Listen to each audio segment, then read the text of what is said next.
各位观众朋友，大家好，欢迎收看今天晚上恐怖怪谈。今天晚上我介绍世界上哪一个人恐怖经历发生在世界上哪一个角落呢？其实今天这则经历是发生在印度。那其实之前也介绍过很多关于印度的亲身经历跟鬼故事嘛。那有一些很恐怖，有一些非常精彩。其实我必须说，印度这个地方好像真的还蛮容易碰到鬼的哈，不止泰国、日本，印度好像也蛮容易的哈。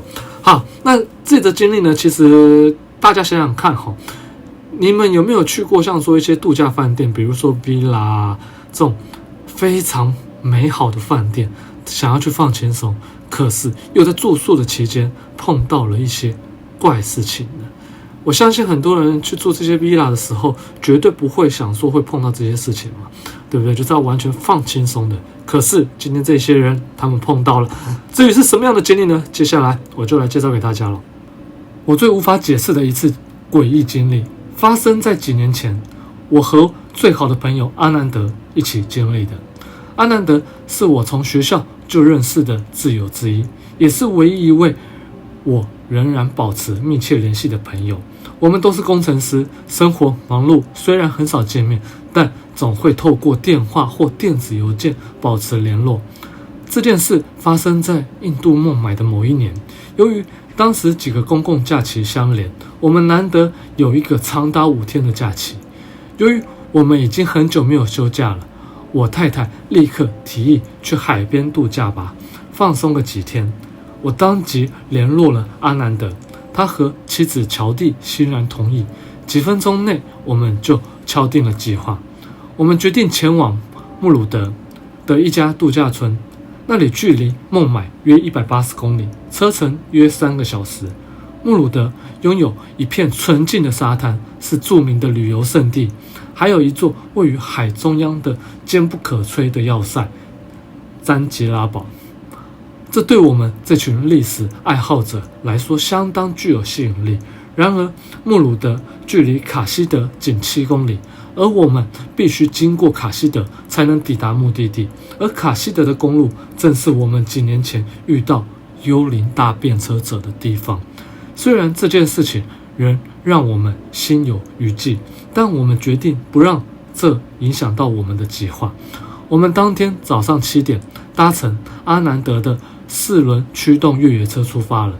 天气晴朗，我们于上午10点顺利抵达度假村。为了不让太太们害怕，我和阿南德特意隐瞒了过去的灵异经验。这家度假村确实美得令人惊叹，位于山丘上，面朝大海，后方则是一片茂密的森林，宛如人间仙境。我们放好行李后，立刻冲向沙滩，玩得不亦乐乎，直到正午才回到度假村享用午餐，稍作休息。下午我们前往詹吉拉堡参观，直到晚上8点才回来。晚餐丰盛美味，我们吃得心满意足，准备回房休息。然而阿南德提议先去他房间打几局牌吧，我们欣然同意。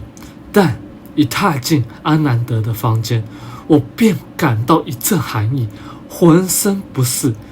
当我告诉阿南德时，他不以为意，认为是海风带来的凉意。我们开始玩牌，时间飞快流逝，直到午夜，我们才决定结束这一天。然而我们没有料到，真正的恐怖即将降临。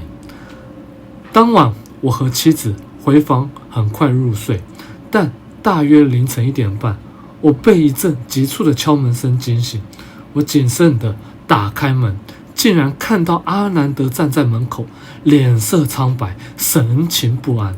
他告诉我，在我们离开后，乔蒂突然开始颤抖，浑身冰冷，而他却完全感受不到任何异样。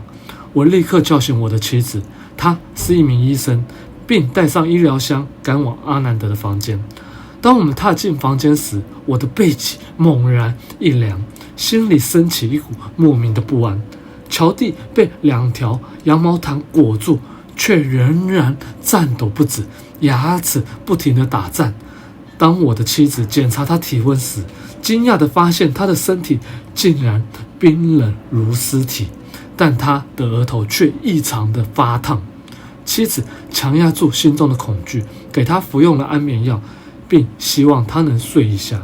我们决定陪阿南德过夜，以防万一。事实证明，这是我们当晚做出最正确的决定。凌晨3点，妻子已经在椅子上睡着了，而我也几乎进入梦乡。然而这时，一件极为骇人的事情发生了。乔蒂猛然坐起，双眼睁得大大的，眼神异样诡异。我从未见过他这样的神情，仿佛不再是他自己一般。阿南德试图搂住他，想让他冷静下来，然而他突然挣脱他的怀抱，一把掐住阿南德的脖子，将他狠狠地甩向房间的墙壁。阿南德的身体犹如布偶般被抛飞了6英尺之远，重重地摔在地上。要知道，他身高6尺3寸，体重90几公斤，怎么可能会被一个瘦小的女人如此轻易地甩飞呢？接着，乔蒂口中发出低沉而沙哑的声音，说：“让我走，我要走。”他的声音根本不是他的，仿佛来自另一个世界。他像个被操纵的木偶般站了起来，缓缓朝阳台走过去。我们试图拼命地阻止，此时我妻子也被惊醒。阿南德和我不顾一切扑向乔蒂，死命将他按回床上。我妻子则冲出房门，大喊救命。很快，几名饭店的员工冲了进来，我们合力将乔蒂抬往我的房间。他一路挣扎，嘴里不断重复着：“让我走，我要走。”然而，一旦进入我的房间，他的身体就像泄了气的皮球般瘫软了下来，沉沉的睡去。当时天色已微微发亮，似乎天亮之后，那股邪恶的力量才逐渐消散。隔日，乔蒂完全恢复正常，对昨晚的事毫无记忆，仅感到身体有些疲惫。我们不愿意再多做停留，立刻办理退房。结账时，一名饭店的员工将我拉到一旁，低声告诉我一个恐怖的秘密：几个月前，一对情侣入住这房间，当晚发生了激烈的争吵，男人愤然离开，而女子则从阳台一跃而下，当场死亡。警方调查后，却无法找到他的伴侣，案子最终不了了之。饭店工作人员偶尔会在这房间感到诡异不适，却未曾发生过任何实质的灵异现象。直到我们入住的这一晚，我们没有深究，而是建议饭店经理进行驱邪仪式，以超度亡灵。我们不知道他们是否真的这么做了，因为我们再也没有回去过。后记：事后，阿南德向乔蒂讲述了当晚的恐怖经历。他起初震惊不已，后来也渐渐接受了这个事实。然而，每当我回想起来，仍然会忍不住颤抖。如果当晚我们没能控制乔蒂，他会不会就这么从阳台坠落，重蹈那位女子的命运呢？好，介绍完今天这则经历，我必须说，其实还蛮恐怖的，因为谁会想到去 Villa 会碰到这样的事情？去 Villa 本来不是就是要放轻松的吗 ？OK， 那假如碰到了，能怎么办呢？说真的，他们的处理方式也不是说不对啦，但建议还是会想要请他们找个老师啦，去给他驱邪啊等等之类的，净化一下。但其实我必须说，人很好玩。有时候你到一些不干净的地方，你身体会起一些自然的反应。怎么样做预防呢？就是要看你身体的反应。有什么样的反应呢？就比如说你进到这房间会感觉到冷，那有可能是冷气开太强了，或者是饭店在你入住前就先帮你开好冷气了，所以这个判断有点不准。那还有一种判断是什么呢？